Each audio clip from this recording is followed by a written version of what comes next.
Hello everyone. बच्चे today will discuss about molecular vibrations. देखिए, अगर आपके पास पॉलीएटॉमिक मोलिक्यूल्स एग्जिस्ट कर रहे हैं, आपके पास कोई भी पॉलीएटॉमिक मोलिक्यूल्स हैं, तो बच्चे पॉलीएटॉमिक मोलिक्यूल्स में हम कैसे डिस्कस करते हैं? क्या वाइब्रेशनल फंडामेंटल वाइब्रेशन के टाइप पे देखिए यहाँ पे आपके पास है मोलिकुलर वाइब्रेशंस। तो पहले सबसे पहले हमारे पास है types of fundamental vibration. Types of fundamental vibration कहते इसमें कहता है ए मॉलिक्यूल में be regarded as a non rigid system. देखिए बच्चे, नॉन रिजिड का मतलब क्या कहते हैं? वाइब्रेट कर सकता है easily, of atoms of different side join together by A weightless spring bond. देखिए, मान लीजिए दो बॉन्ड अलग अलग हैं, जैसे फॉर एग्जांपल ये ऑक्सीजन है, ये हाइड्रोजन है, ये हाइड्रोजन है, ठीक है। तो एक ये नॉन रिजिड सिस्टम है, इसमें इसको सेंट्रल एटम को एक बॉल की तरह कंसीडर करते हैं। जो हमारे पास ये जो एटम्स है, ये एटम्स सेंटर से कनेक्टेड हैं। ये एटम क्या है? सेंटर से कनेक्टेड है। ये फिक्स पॉइंट मान लेते हैं, फिक्स पॉइंट। और इनको मानते हैं टू बॉल्स। ये दो बॉल्स हैं, ठीक है। और ये इनकी क्या? स्ट्रिंग। स्ट्रिंग को हम क्या बोलेंगे? Bond length. और जो दो बॉल्स हैं, इनको क्या बोलेंगे? एटम्स। ठीक है गाइस, दोबारा रिपीट कर रहा हूँ। जैसे एक नॉन रिजिड सिस्टम है, दो एटम्स को, जो एटम्स हैं, दो डिफरेंट एटम्स, ये अलग अलग, ये एटम है, ये एटम है, इनको हम क्या मान लेते हैं? बॉल्स की तरह कंसीडर करते हैं। और इनको जो बॉन्ड बने हुए हैं, इनको किसकी तरह कंसीडर करते हैं? स्प्रिंग्स की तरह। मींस ये लेंथ है हमारी, बॉन्ड लेंथ, ठीक है। तो देखिए इसमें क्या है, इसमें कैसे डिस्कशन करेंगे पॉलीएटॉमिक मॉलिक्यूल्स के लिए। Basically this is for polyatomic molecules, ठीक है।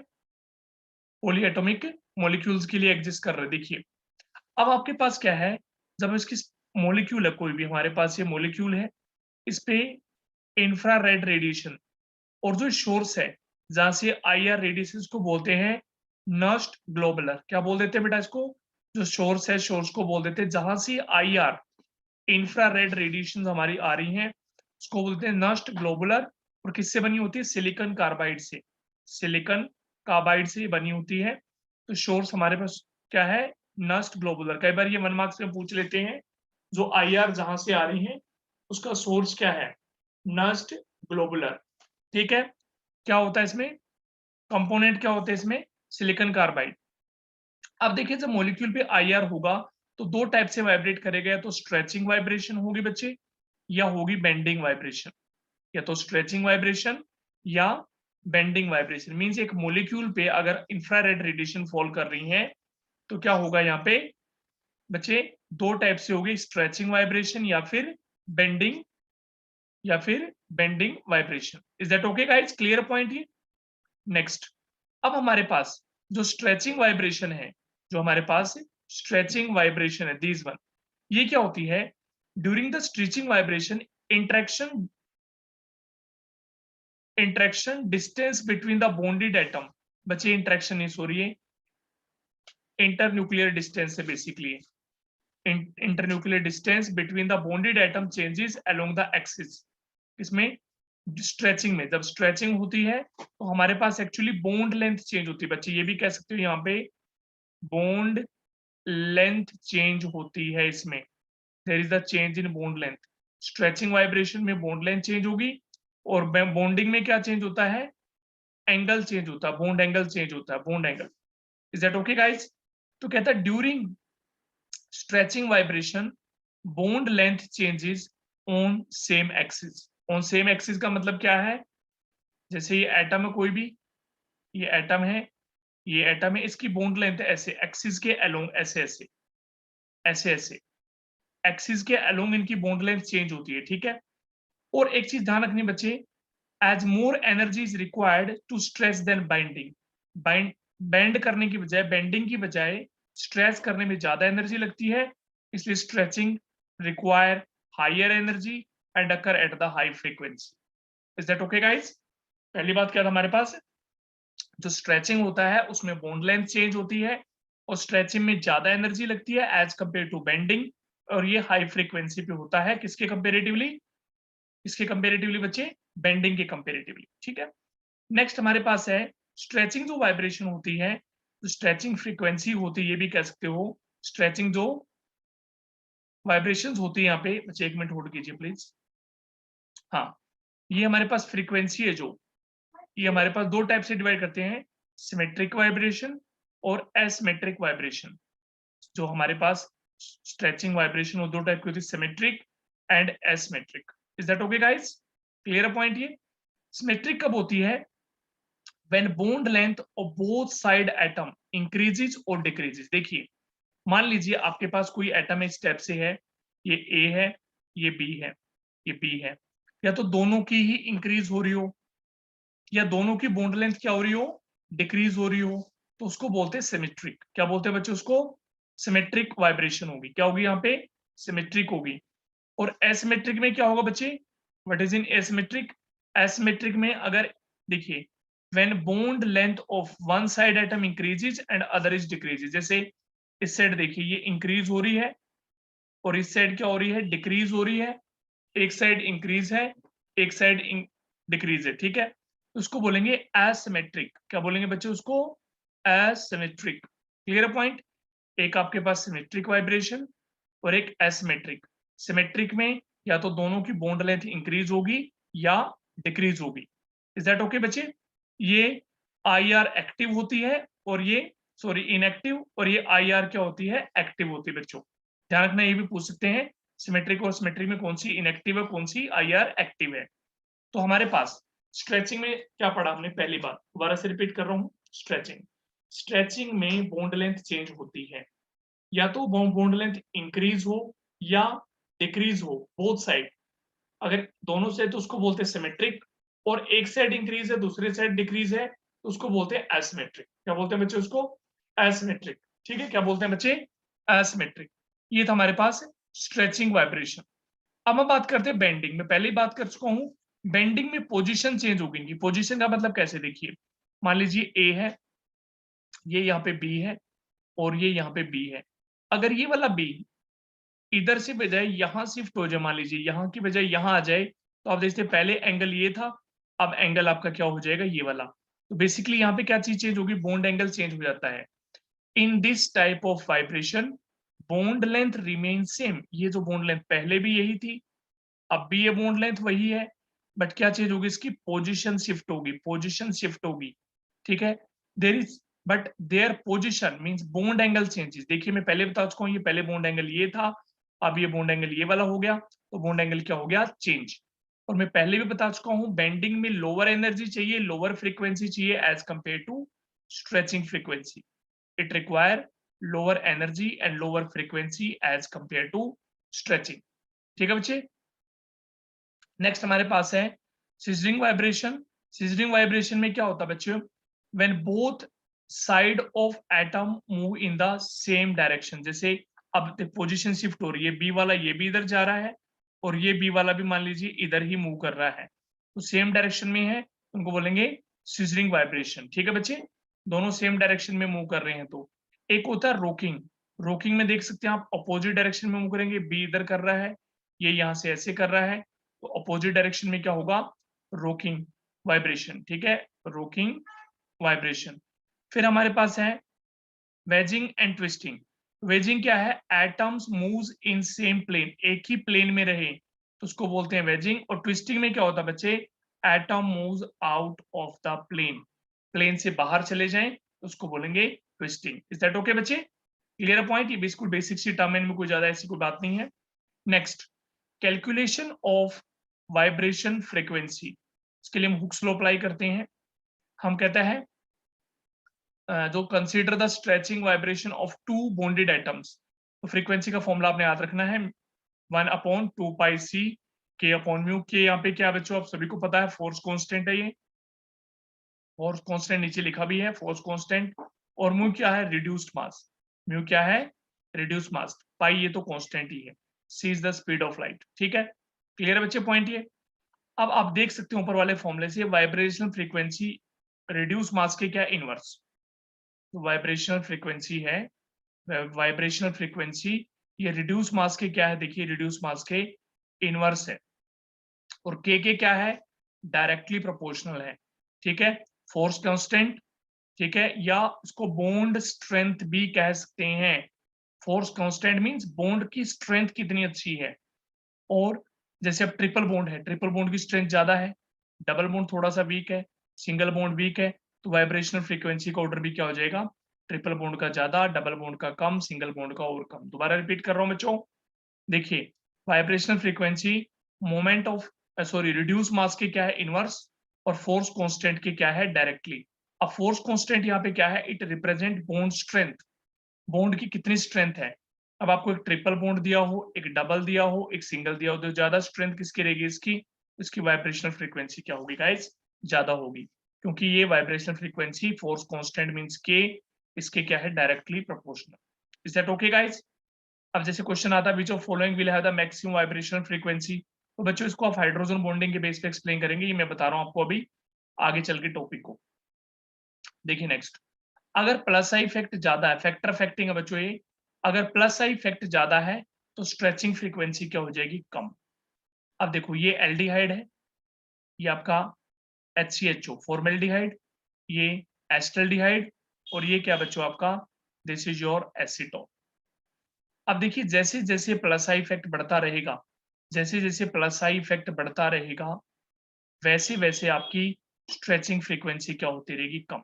तो इसकी स्ट्रेचिंग फ्रीक्वेंसी क्या है, ज्यादा, इसकी स्ट्रेचिंग फ्रीक्वेंसी बेटा और कम हो जाएगी, और सबसे कम स्ट्रेचिंग फ्रीक्वेंसी रहेगी यहाँ पर, इसकी सबसे मिनिमम होगी।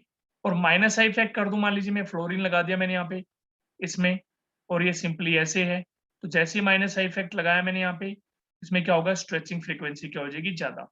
तो stretching frequency plus I effect के क्या होती है, डायरेक्टली, और माइनस आई इफेक्ट के बेटा क्या होती है, इनवर्सली, ठीक है, इनवर्सली होती है, ठीक है। नेक्स्ट हमारे पास क्या, देखिए नेक्स्ट हमारे पास है रेजोनेंस या conjugation, mean plus I effect के साथ साथ, प्लस आई इफेक्ट के साथ,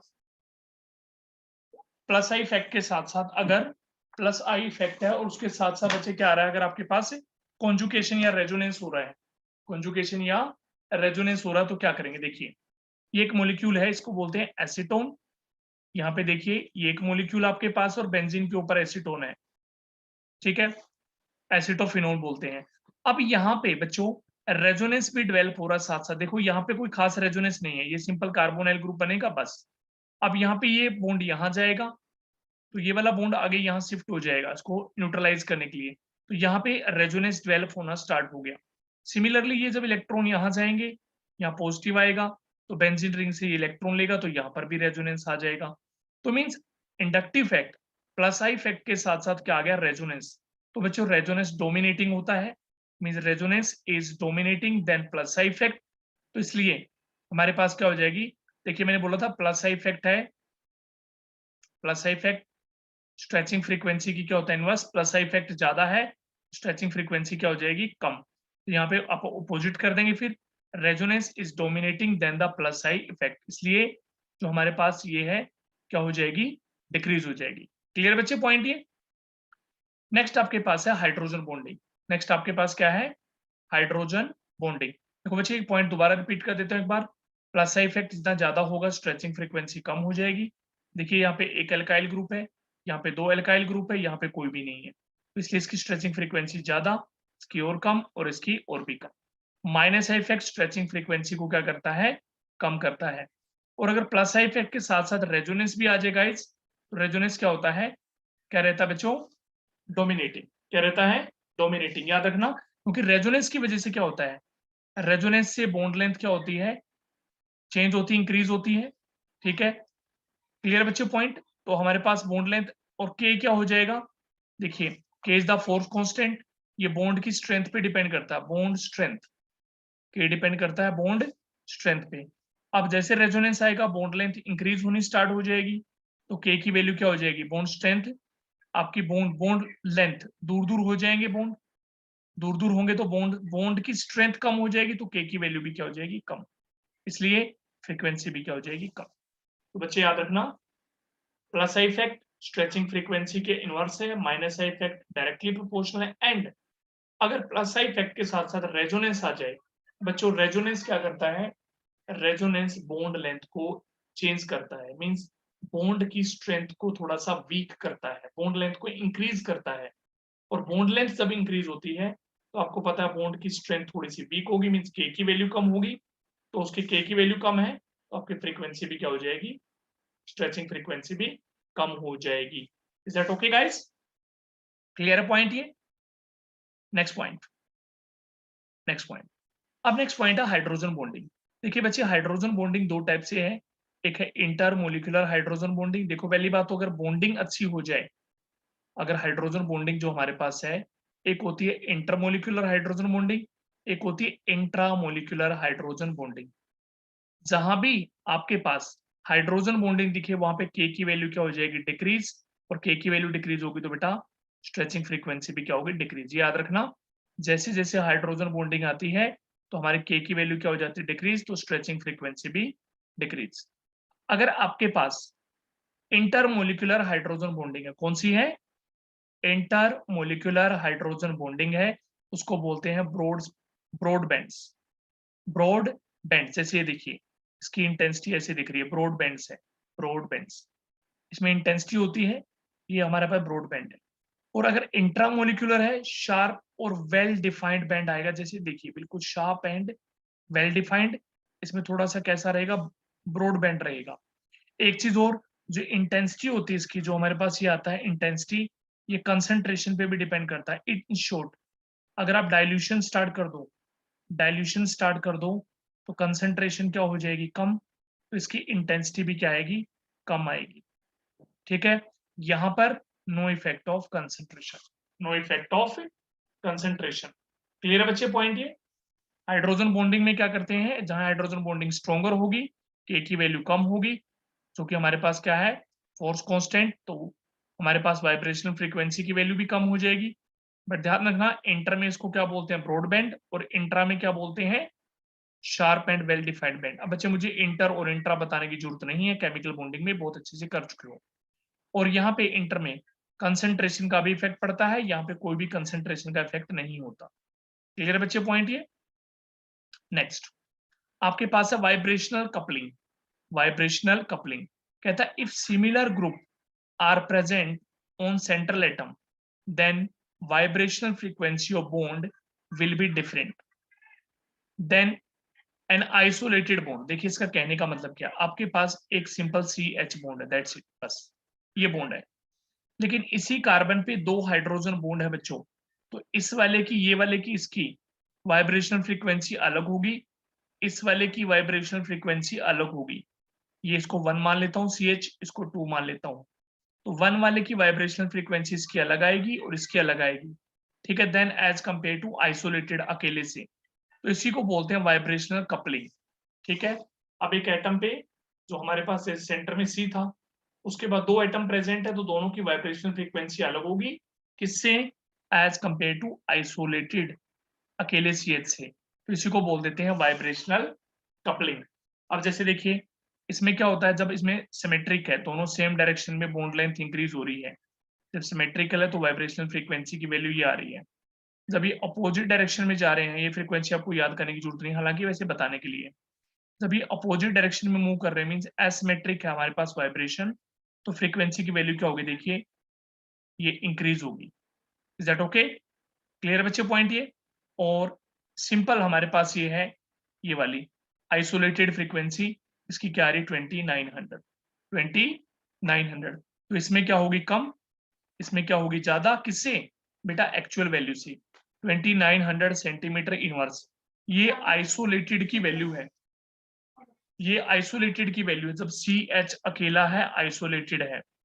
अब जब इसमें देखिए सिमेट्रिक वाइब्रेशन आई, सिमेट्रिक वाइब्रेशन आई तो इसकी फ्रीक्वेंसी क्या होगी, डिक्रीज, और एसिमेट्रिक आई तो फ्रीक्वेंसी क्या होगी, इंक्रीज। इसका मतलब ये हुआ, सिमेट्रिक और एसिमेट्रिक में कंपैरिजन करें, एसिमेट्रिक की फ्रीक्वेंसी क्या होती है, ज्यादा। ये भी यहाँ से क्लियर है, तो इसी को बोल देते हैं वाइब्रेशनल कपलिंग। क्लियर है बेटा पॉइंट ये?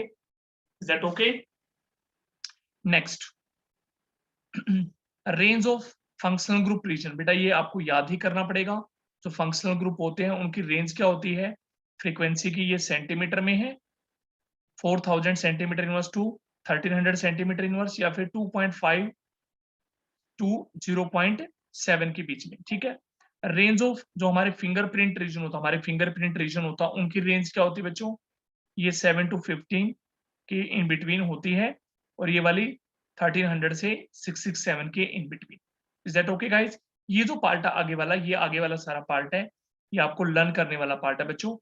कार्बोनाइल ग्रुप जहां जहां हो, जैसे कार्बोनाइल ग्रुप है, यहाँ कार्बोनाइल है, यहाँ कार्बोनाइल है, इनका ऑर्डर क्या होगा फ्रीक्वेंसी का? पहले एसिड क्लोराइड, फिर एल्डिहाइड, फिर कीटोन, फिर कार्बोक्सिलिक एसिड और फिर अमाइड।